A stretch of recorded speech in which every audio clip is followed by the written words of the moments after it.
Auzubillahiminash-shaytanir-rajeem. Bismillahir-rahmanir-rahim. Assalamu-alaikum.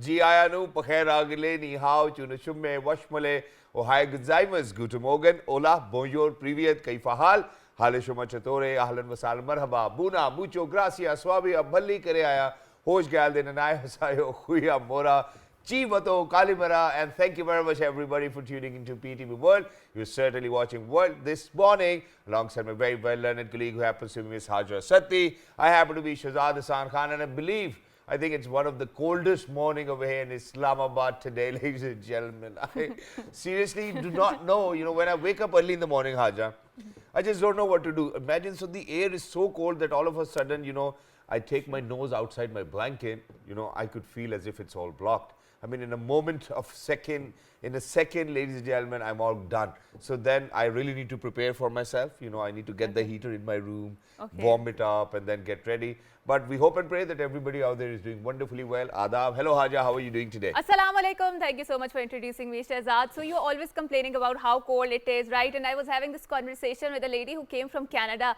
And I said, okay, so Canada, the temperature decreases to -50 there, right? And we have seen how images of the Canadian towns there, how they were covered in the snow, and it depicted almost like the fairy tale, right, sort of the picturization there. So she said that we have a lot of, we are very well equipped with the winters out there because it's centrally heated, and even our washrooms are centrally heated. Yeah. She's like, she complained about it, your washrooms are so much cold. Even if you go out from that heated room, you will feel such a stark difference in the temperature there. I was like, yes, this is very much true. And having said so, Shahzad, so I want to ask you about how do you spend your leisure? All right, so I would answer that as well, but I want to revert back to where you actually spoke about that auntie you met, who came from Canada. So imagine that, over here, I think in Pakistan, even if you go into the washroom, either it's cold or either it's hot. Even in summers, you take a good shower, you come outside, you're already sweating. But in winters, you go out there. But these days, there's one thing which I'm very mindful of, and that is that, usually what we do is that whenever we go to, for ablution or whatever we're doing, so what happens is that we open up the tap, so until and unless the hot water is going to come in, only then we're going to make wuzu. Right. So what I have been thinking and what I've been doing this winter specifically is that, all of a sudden whenever I open the tap, I'm like, yeah, there's so many people who might just be thirsty because of the fact that they do not have water. So I'm like, okay, Lamia, please give me some sawab. I'm not going to wait until the hot water is going to come out of the tap, and I make sure that I'm going to do my ablution with the cold water as well. So please, for people who are out there, and you're going to feel a little more fresh as well. Now coming back to where you actually asked me about what my definition of leisure is. Okay, so for the last 6 months, and this is a dilemma which I'm facing these days. Even today, I think there was this thought in my mind, and that was that. So for the last 6 months, I didn't even had a single day off. Okay. So no weekends, no nothing, no weekdays. So I was working, alhamdulillah, day in, day out, and I thank Allah Almighty for that opportunity as well. But all of a sudden now, there's not a lot of cricket happening. If we are to talk about Pakistan cricket team, so we are more focused on morning show as well. Right. So what happened was I was like, yeah, what should I do now? So I was just sitting down and I was like, yaar, मैं इतना busy मैंने पीछे routine गुजारी, मैं अब क्या करूँ? And I think most of the people might even go through it. So I was like, hey, you know what? There was an inner calling which told me that, Shahzad, this is a time which you really need to invest on yourself. Okay. Make sure that you read more, which I mentioned about, just yesterday we spoke about it. You sent me a few articles about masculinity or toxic masculinity as well. Not just that. About Islamic masculinity, I would say. But then, then I realized that, okay, work will continue, Just leave it to Allah Almighty, and, you will see new opportunities coming up. Alhamdulillah, it came in as well. So I'll be traveling to Lahore on Friday. But for me, leisure is having your family members around and lying down on the bed and having food in bed, watching some Netflix movies, reading some books under the sun probably. And I think that's it. For me, either I'm working or either I'm on my bed. There's no in between that I'm sitting, I'm socializing. I don't waste any time going out, sitting with friends over a cup of coffee and wasting a lot of money.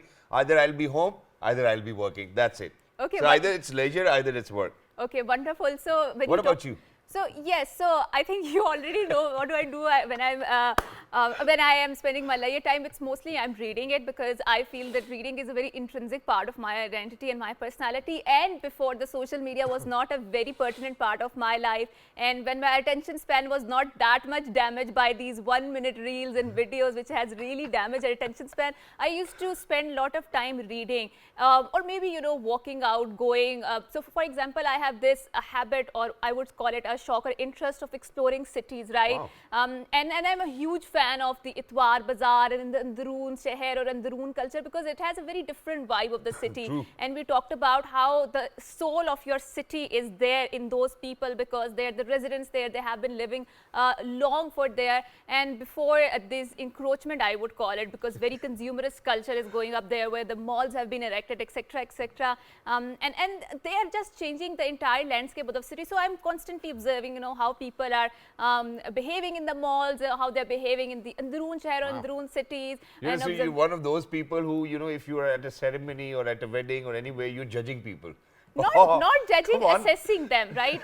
Because judging has a very It's negative the same, connotation. yaar, it's No, the no, same. no, no. Even judging does not have any negative connotation It to has, yaar. it has a lot of okay, negative. let's put it this way. You're observing people. Okay, I'm assessing people. Yes, I'm constantly observing people, right? And then I write it about it because I really want to write something out. And this is sort of my catharsis because words and journaling really helps me out. I think it's getting interesting over here. So, I have a personal diary by Yeah, just by the that's way. wonderful. I Right. mean, okay, now you've said about it because otherwise I was about to jump onto that. Right. So imagine, you know, you've been working with me, Hasnan, Miss Seher, Right. Jamshed Saab. Have you written about us as well?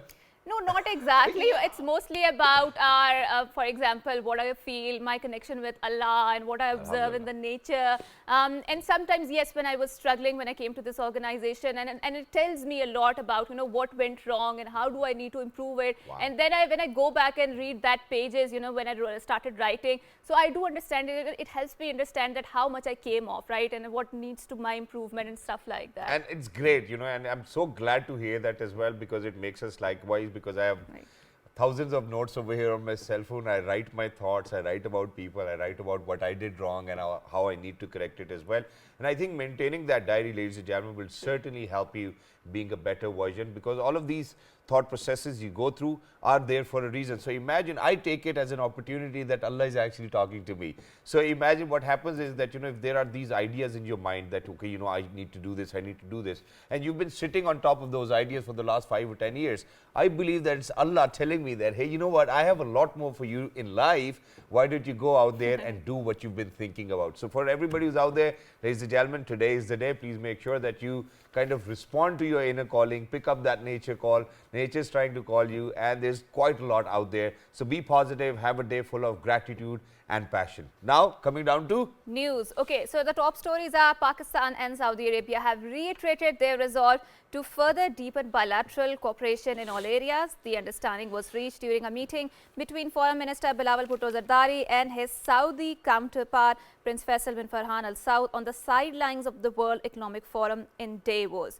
So definitely there is a gathering of the elites that is going on the Davos, and Davos has in the recent years been under the quite of the criticism because obviously they are debating about the globalization, and one of the side effects of the globalization is that how rich are getting richer and poor are getting poorer, and it can also transcend towards the countries because we have seen that the core countries are the powerful countries that are mostly located in the West, or maybe they have a strong economy, how they need to help out the young, I would say climate vulnerable countries or the poor countries like Pakistan, but actually not has been done, much has been done to readdress these grievances. We have seen that I think $9 billion has been committed to Pakistan's loss and damage fund, but how much that commitment translates into action, we have yet to see that. exactly, and in addition to that, you know, Haja, you very precisely pinpointed that particular problem over here all over the world, and that is that, you know, how the rich keeps on getting richer and the poor keeps on getting poorer as well, because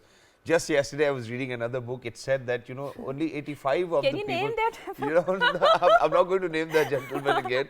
You know, so I have a few reservations over here. Okay. But imagine he actually wrote about how, you know, most of the wealth of the entire world is actually controlled by only top 85 people. So I think we really need to kind of come across that as well, where the mightier keeps on getting mightier. And I think that obviously, if I given that opportunity was the mightier one, I think I would have continued to be the mightier one as well. Nobody would want to release or kind of be there to ease it up for people. But having said that, moving on, well, ladies and gentlemen, we are remembering two of the most iconic and legendary figures from Pakistan. Pakistan's most renowned writer, columnist, and poet Munir Ahmed Qureshi, famous as Munnu Bhai, and legendary Pakistani singer Mehnaz Begum are being remembered today on their death anniversaries. The master of classical genres like Ghazal, Tumri, and Dadra was born in 1958. Her real name was Kaneez Fatima. Inna lillahi wa inna ilaihi raji'un. May their soul rest in peace and patience for the bereaved. Right, that's right. And obviously, they were the iconic figures of Pakistan, especially they were the artists who represented the soft power of Pakistan. And we are talking about the era where Pakistan's soft power far transcended the boundaries of not a very culturally proximate societies like South Asia, but even reaching the fame as far as to the South America, right? So moving on to our last top stories, which is about Pakistani skipper Babar Azam has retained the top slot in International Cricket Council's men's ODI player ranking with 887 points, whereas South Africa's Razi van der Dusen and Quinton de Kock are in the second and third place respectively. And Haja, the best part over here is that Babar Azam has maintained his spot, I mean the #1 spot in the ICC ODI men's ranking as better, ladies and gentlemen, from 2021.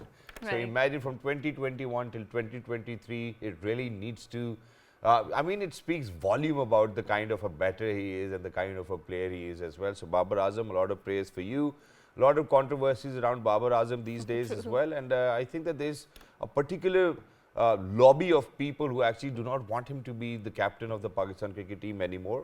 But having said that, I believe Babar Azam is one of the finest captains Pakistan has witnessed, because there's no other superstar if you are to look into the team. If we are to kind of think about who can be the captain, who do you think should be the captain of Pakistan cricket team if it's not Babar Azam? So God forbid. Honestly speaking, I do not have much knowledge of Pakistan. Any other player you can name? I really don't know.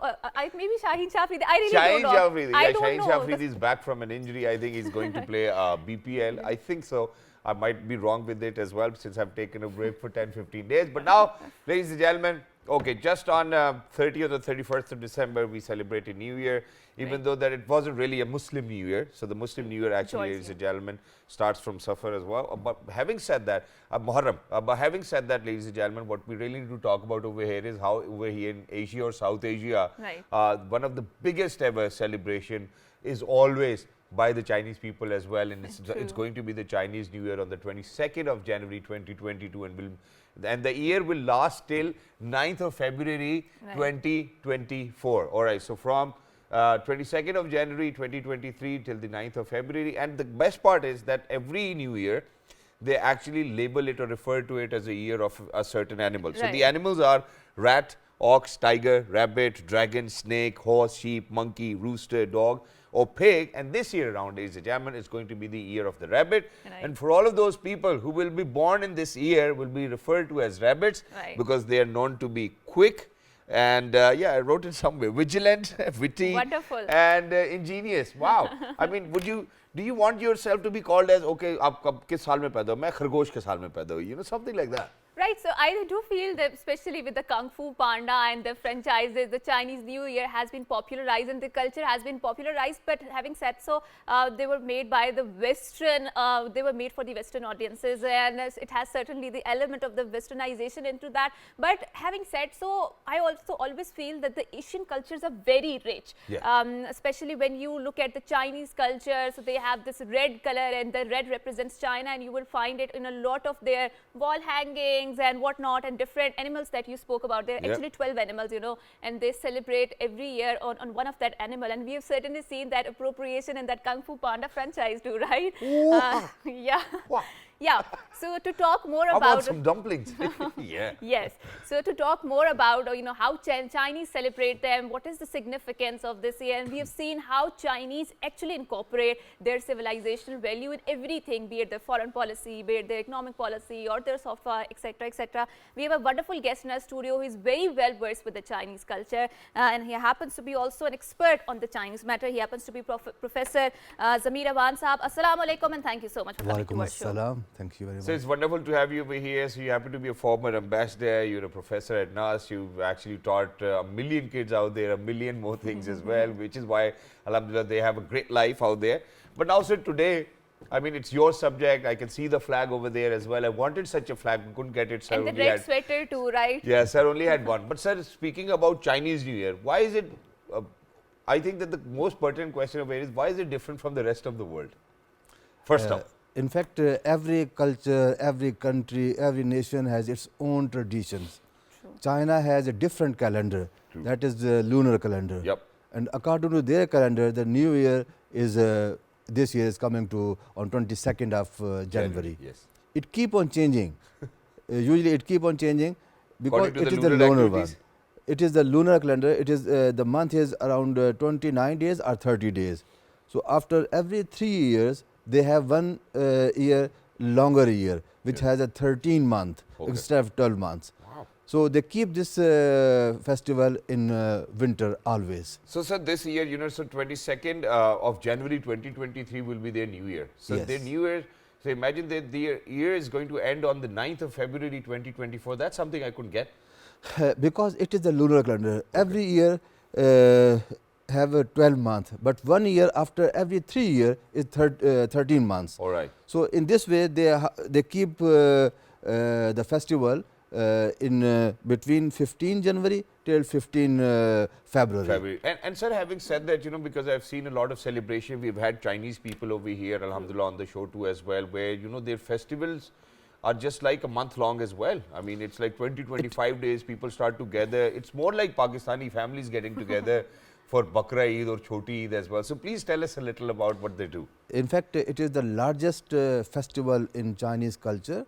It has a tradition of several thousand years. Wow. The longest holidays is on this festival. Exactly. They also call it Spring Festival and also the New Year, the same. And they spend with the family. Even that they have to travel to unite with the family from far-flung areas, they will prefer to travel. Recently, during the Corona period, of course, the travel was difficult. But before Corona, on this occasion, the tourists are traveling. People are around 700 million people traveling on this occasion. Wow. Oh. 700. Quite a To reunite with their families. It is their tradition that they spend this day with their elder generation, father, grandfather, grandmother, and even that uncles, aunts. I mean, the whole family get together. True. Just like in our culture, Chandrat, the day before the Spring Festival, that is going to be 21st January, the dinner is the most important Okay. event. Okay. They cook the special food and the big variety and special food for this occasion. The whole family get together and eat that food, and the whole night they go out and have fireworks and enjoy, and they don't sleep. Right. Actually, I think it's like, celebrating Eid with your cousins, all night, you're having Yes. a conversation, Yes. and all of a sudden it's your mother banging on the door, beta namaz ka time ho gaya. But sir, having said that, Right. because where you mentioned that, they cook a special meal for everybody, it's wonderful. But when we speak about special meal for Chinese, I mean, it's hard to kind of get your head around it because they can pretty much eat anything and everything. So what's special when we say, okay, there's going to be a special meal out there for people? it is special for each region, each tribe, or each area. So whatever they For prefer. example, in Beijing, they have the dumplings. Okay. Okay. In some areas, they have some sweets. Like we have Sevilla on Eid al-Fitr. Yes. And they have special food for each region, and each area is different one. Wow. And usually the seafood is very popular, especially shrimps, crabs, Crabs. prawns, fish is something very normal. True. Right. Duck and all these things, they can eat everything, but especially on this occasion, they have some special food for the certain area. Because And imagine having that, said all of these names mentioned over here: rat, ox, tiger, rabbit, dragon, snake, horse, sheep, monkey, rooster, dog, or pig.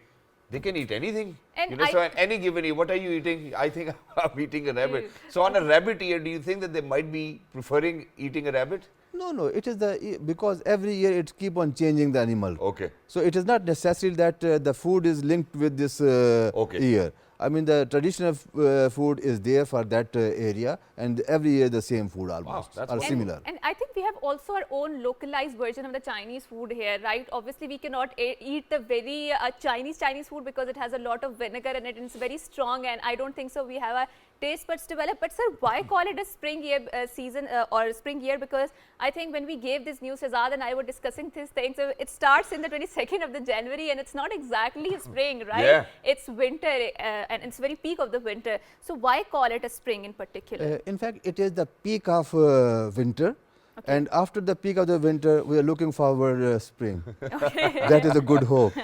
Exactly, but that's certainly what we're not hoping, ladies and gentlemen, over in Pakistan. We want winters to stay for a little longer, because otherwise if it's going to convert, because I believe that we only have two seasons now.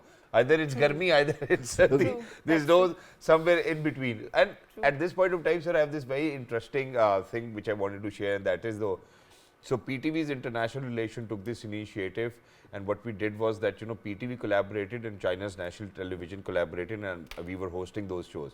So imagine there were a lot of Chinese engineers working on the Karakoram highway, and so what they did was that they took us to one of their bases, and we were supposed to do a chit chat and how they were living over there, home gardening and all of that, kitchen gardening, and then we were supposed to cook them Chinese food. So imagine we did cook them Chinese food, and as soon as it was served, nobody ate it. Yeah, because because our very strong. Chinese, It's the very way different, or what we eat over here in restaurants Right. is so different from what they eat. So what they did was that they ended up cooking for us as well, and then we couldn't eat. So did you ever had first-hand experience of the first-hand Chinese cuisine yourself, and how was it? I lived for a long time in China, Mashallah. and I have good taste for the Chinese food. Really? The authentic Chinese What food. do you love the most? Dumpling is the best one. Dumpling is. And all the yosai, chosai, paisai, everything I eat. All these food are the authentic Chinese food. ऐसा नहीं आप घर गए तो aunty भी कह रही है आप भी चाइनीज ही हो गए. Because my wife also lived with me, Wow. my children also live with me, we whole family have the Chinese taste. Mashallah. It is just basically the taste. If you develop that taste, you will enjoy the Chinese food. Wow. It is healthy food, it is a good taste. So is and it like also- more raw vegetables, soup? Yes, but in fact, what is very much perceived in Pakistan, the Chinese food is tasteless. It is not like this. Yeah. Some part of China, they are eating the sweet food, Okay. like Shanghai. When they cook beef or mutton, they also add some sugar. But some part of China is very spicy food, like Sichuan's food is very spicy. Even that I cannot eat that food. It's very, very spicy. Even though you have a taste for that. Yes, like Hunan. Hunan people, they used to say, when we invite them at home for dinner and we say that is spicy food, they say, I'm afraid it is not enough spicy, because they add extraordinary spicy food.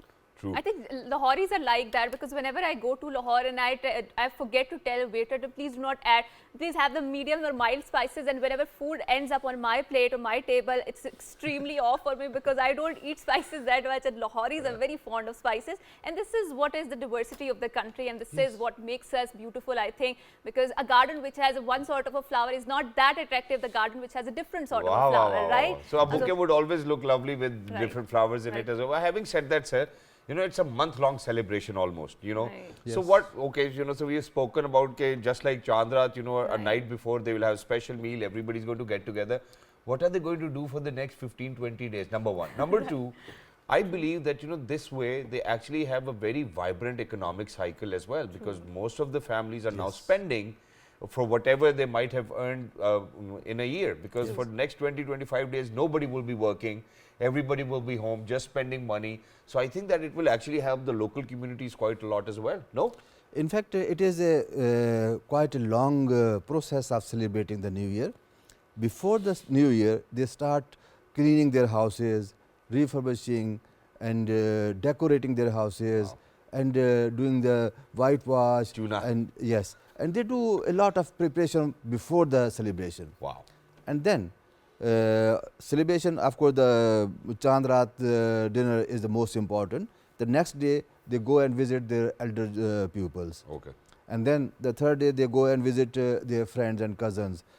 Every day they have certain rituals, and one of the day is fixed to go to the dead pupils, Okay. the graveyard, All right. to remember them. Wow, that's wonderful. So it's very think we similar do the to our same, yeah, our on culture as well. You know, just like how we Yes. go to graveyards on Eid, you know, and Yes. make sure that we say our prayers as well. But having said that, because you were from Pakistan, so and you've lived there for a longer period of time, and that too with your family, alhamdulillah. So you might have made a lot of Chinese friends. Yes, that's true. So how was it when it was New Year over there? So do they call other friends over as well? You know, 1 day or 2 days, dedicate themselves to, you know, just sitting down and chilling and relaxing? In fact, Chandrat is the family function. Okay. So they reunite the family.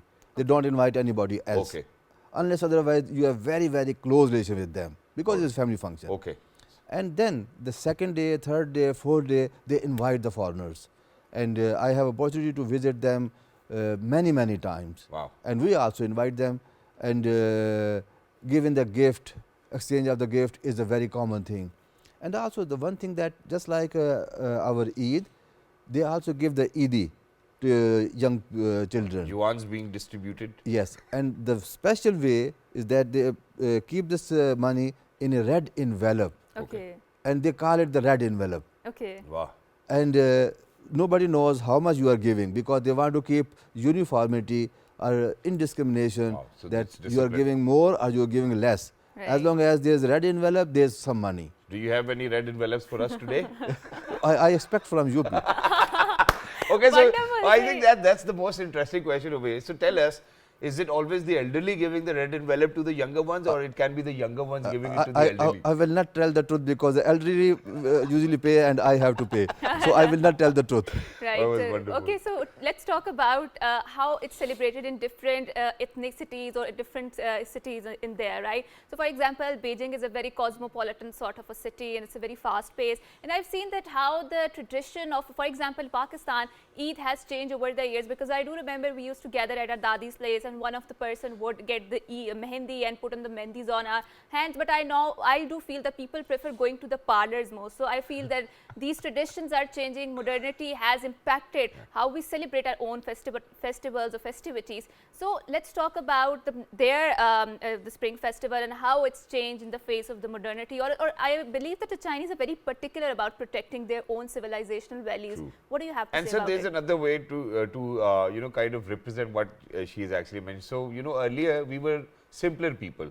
You know, okay, anybody would come and then Khala would do the mehndi and it's all done. And now everybody wants to spend a lot of money. Oh, Right. look at my nail, look at my new hair color, and all I of those think things. there's a certain privilege in being a consumer, because that means that you are operating from a position of power because you have money. I do not like this tradition No, that but what much. they, but I think what people feel is that since it's Eid, so, you know, it's our right to spend that amount of money. I mean, Exactly, why? I mean, you can exactly. always be happy without spending that money. true, that's very true. Sir, please.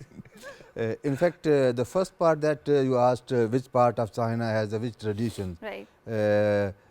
Generally speaking, the northern part of China is very cold. Okay. Yeah. And Like of course, when it is weather is very cold and temperatures sometimes go -50, so you don't enjoy to that extent. True. In the southern part of China, I usually go to Guangzhou, Canton. Okay.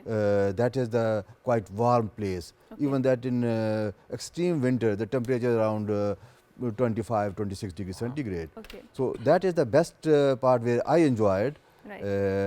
They have the flower shows, flower markets, and the firework the whole night, and you don't have to keep lot of jackets and keeping you warm. I mean, it is nice place. I enjoyed there very much in the south of China. Right. The second part that they always have the new dresses and new shoes and makeup and everything. That is the traditional way. Yeah. As the China has emerged the second largest economy, the people have money. China is the country with the highest purchasing power True. in the I'm a world, witness to that. and now they spend money. And of course, the modern age or the Western culture has influence on the Chinese culture. Now the people are spending more, and sometimes they are traveling because this is the longest holidays. When they are traveling, they are spending more, and also they are going to the beauty parlors, and they have makeups and some modern things also. You will feel that the money is speaking itself, is reflecting Exactly. from their faces. And thank you so much for doing Thank that, you so because much. you know, no matter what happens, whichever country, ladies and gentlemen, you'll go to. I mean, as a Pakistani, that's something which I'm saying as a Pakistani. I have always witnessed Chinese people one way or the other on that particular airport, wherever I've landed, number one. Number two, I go out shopping. You know, so for us, sir, it's like that you were going to save for an year or 2 year and then get a few branded stuff or clothes or bags for our wife or kids or parents.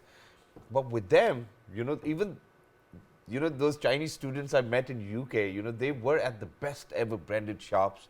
They're there shopping day in, day out. And I have, on multiple occasions, I've seen the same people coming back and over again.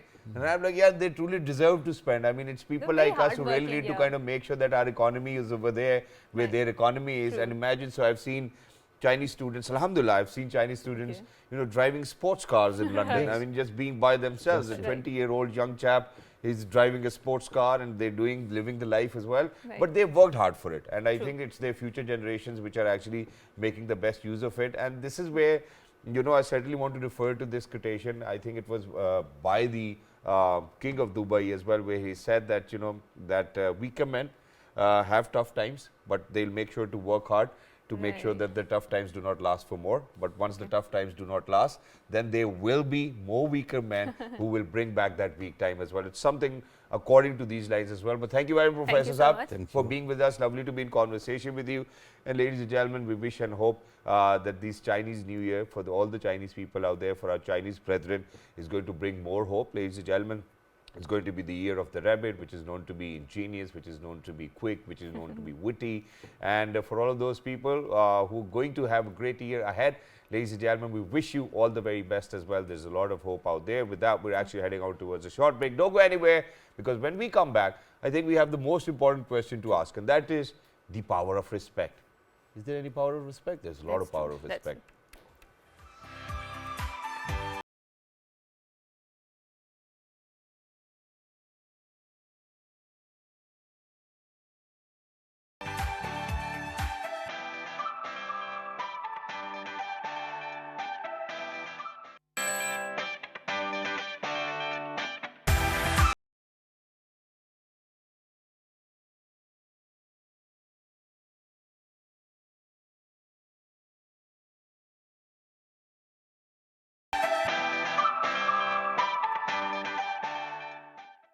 And welcome back. And before going on to the break, we were talking about celebrating and respecting different cultures, and we particularly talk about how to celebrate the Chinese New Year, or the Spring Year, as I'd like to call it. So in all of this conversation, one thing that stood out is that how much is it important to respect others, right? Or what exactly the word respect entails. So for example, Shahzad and I were having this conversation during the break that, you know, often at times, especially the young boys in our houses, they often get to hear these things like, sharam karo, hamari izzat ka khayal rakho. So izzat is equivalent to the respect in the English vernacular. Having said so, Shahzad, how do you define respect? I believe, okay, you know, so there's one simple rule, or two simple rules, I would say, and that is that, you know, first of all, you cannot ask for respect.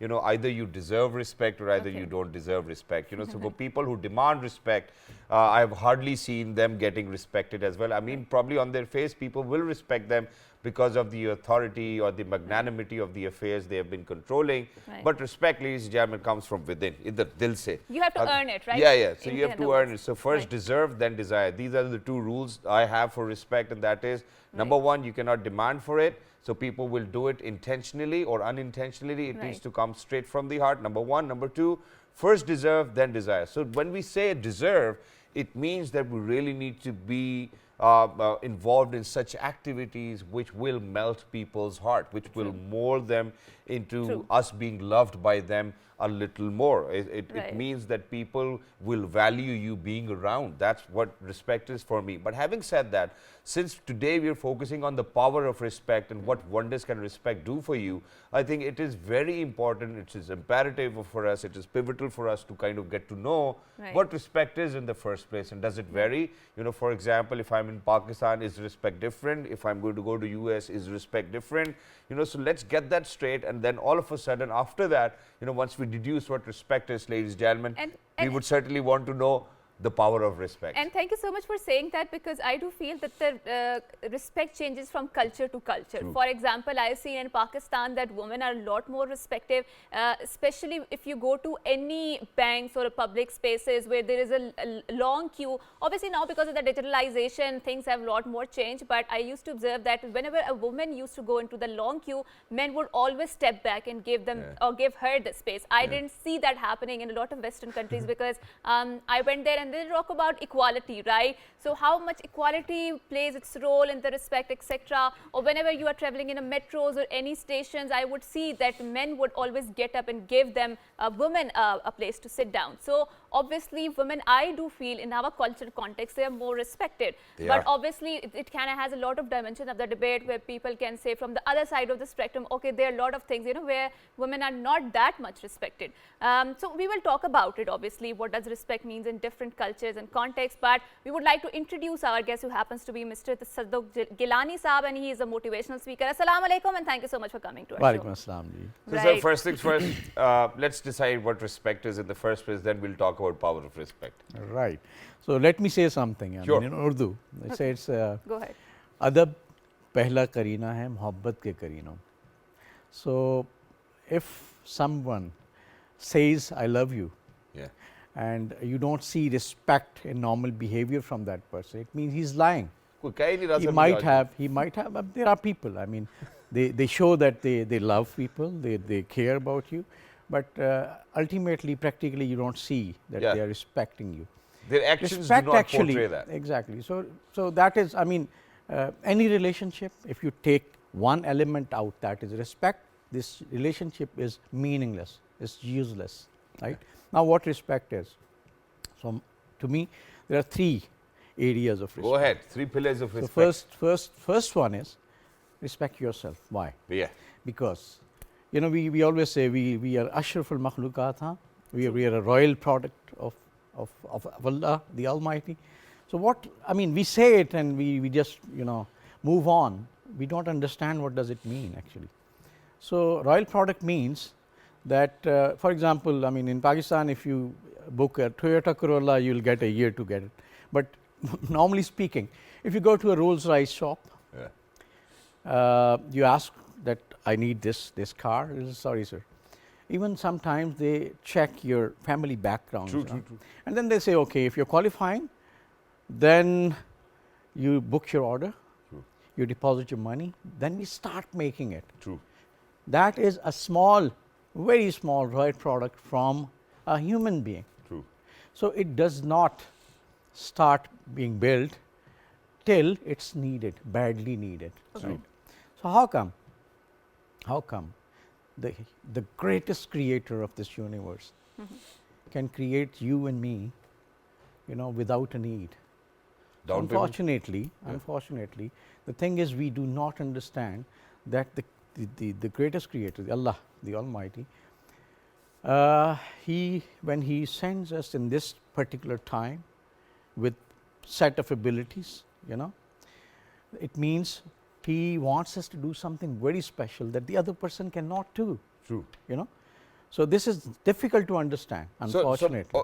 Okay, so number one is respect yourself. Yeah. So Number two is- understand what is actually the value, what is the reason, what is the special thing that you're supposed to do, you know, Okay. to know yourself and respect yourself. True. Respect yourself does not mean that you become arrogant, you know, you feel proud of yourself, or some pride comes into you. That is totally the opposite. It's a very thin line, you know. True. That's very Right? true, because I do remember, especially during the times of the corona, the lot of people, they came outside and they said that our fundamental human rights are not respected because of this restriction of the movement, right? And they said that it's a fundamental right of a freedom of movement which is prohibited by the government because of that pandemic, or because pandemic is very contagious in that sense. So how do you, and how they have utilized the meaning of the respect, and that was not for the greater good, right?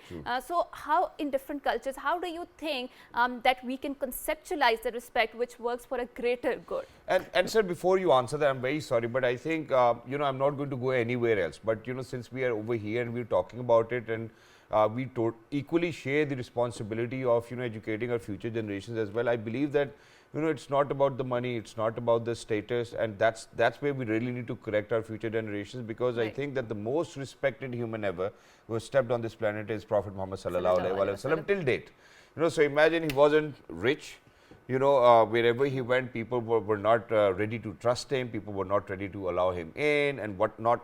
But that's where you said that, you know, Allah knew what role he's going to fulfill. So he was here to make sure that he's going to take Allah's religion forward to other people as well. So let's define respect in a way where people would know who to look forward to when they are thinking about how to be respected in life. You're right. I mean, before going into this, let me complete these three aspects. So one is respect yourself. Yes. Respect, but don't get, you know, pride of it. Secondly, the other person like you, he is also the royal product. So respect him. Give him the same respect. Respect others. No matter what he is cleaning your washroom. True. You know, he is also the Ashraf al-Makhluqat. And the third thing, and the most important, which we mostly do not understand, and that is respect the time and environment Allah has sent you. Okay. And with these set of abilities, with the resources, you know, that he has assigned. So basically, he knows what do you need to fulfill your needs in this time. Unfortunately, we do not understand this. We want to get rid of the situation or get rid of the environment that we are in. Right. You know, Farar. So that is unfortunately the worst thing, I would believe. So the place where Allah has sent you, say my home, my neighborhood, my country. Yeah. So this is we really need to respect. Respect, right? And secondly, the set of abilities I was given. So I should not be, you know, I should not want to be like you. You are a different person, you know. I am me within myself. Thank you for so saying I that. need to explore what special, you know, Allah has given me that the other person can, and we need to complement. We need to complement for that environment as well, for that place as well. With this, again, I said, whatever resources he has given.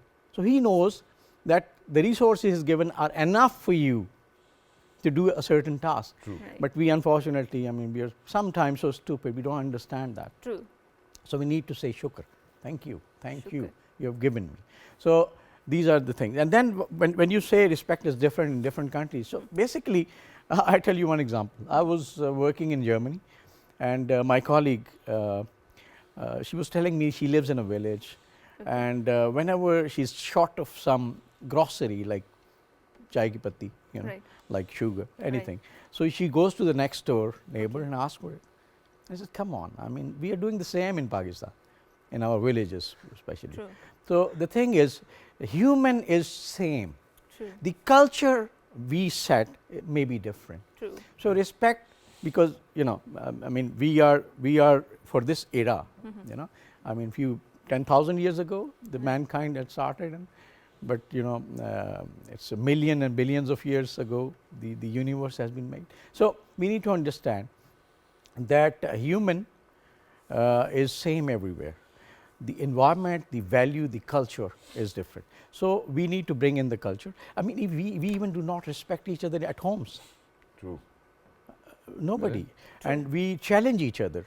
How do people have this much time to kind of, you know, think about other people, whether they respect him or her or not? I mean, that's different. The thing is we don't think. Sorry, with all due respect. We do many things without thinking. Yeah. Ho gaya bas. Exactly. You know, I mean, look at your background, look at our backgrounds, the way we were brought up. True. Have you ever heard anything from home, this thing is good for you, many times. But when you see people demonstrating in front of you, it's entirely different. Yeah? So you learn what people do. You don't learn what people tell you. True. And sir, in addition to that, I would want to add over here. So, and I think that this will have a very a positive impact on our conversation, and I'm very keen to see what you're going to reply as well. What tuizzu man tashau, what tuzallu man tashau.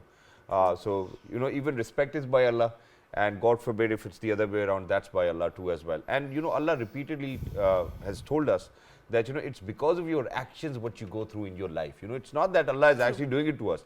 It's the decision making we do, it's the actions we take. And for example, what I've learned the hard way in my life is that obviously there's always that time in your life when you're struggling. And unfortunately, when you're struggling, what happens is that obviously you're asking from Allah Almighty, but you're asking from people over here on this planet too. Okay, yaar, please, ye mera kaam hai, please kar do. So imagine what I've seen is that you lose most of your respect when you start to expect from people. What would you say on this? To me, expectation is reciprocal to happiness. Okay. And of course, respect. Because, we should expect from only one power, and that is Allah. But unfortunately, we say it, even myself, sometimes we go into the moments that we start expecting from people. And then we get disappointed. We are lucky we get disappointed, by the way.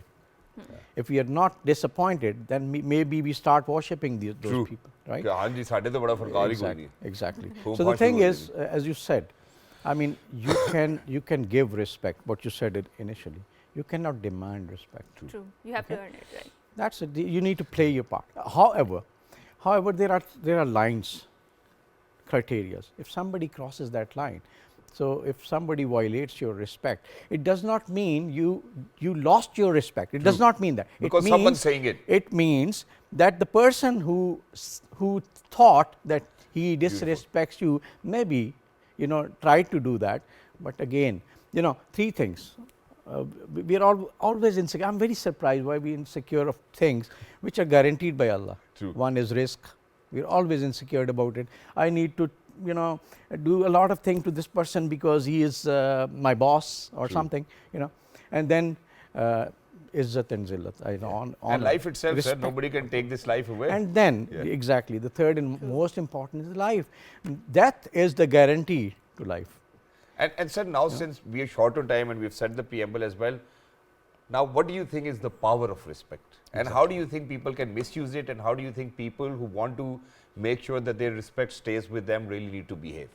Yeah, look, whatever, the vessel you have, whatever you put there, it takes the quantity according to the size of this vessel. So you need to give respect. If the other person has a small vessel, it will fall away. It will. But the thing is, the power of respect is something unique. If you want the best out of this lady, you give her respect, she will deliver at best. If this organization wants to get best out of you, they just give you respect and opportunity and guidelines, and that's it.